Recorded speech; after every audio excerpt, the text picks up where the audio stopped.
सो भाई, लड़कियों की सबसे बुरी आदत ये, मेरे पास तो कपड़े ही नहीं है पहनने को, तो ये थोड़ी बहुत लड़कियों वाली आदतें मेरे अंदर भी है।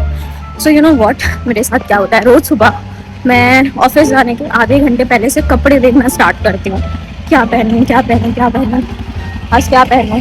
कई बार तो ऐसा भी होता है 5 बारी कपड़े पहन के 5 बारी उन कपड़ों को चेंज भी करती हूँ और फिर एक नया कपड़ा पहनती हूँ और फिर लगता है ठीक है, अब ठीक है। भले वो उस पुराने कपड़ों के कंपैरिजन में बेकार लग रहा हो, बट मेरे को सेल्फ सेटिस्फेक्शन मिल जाती है।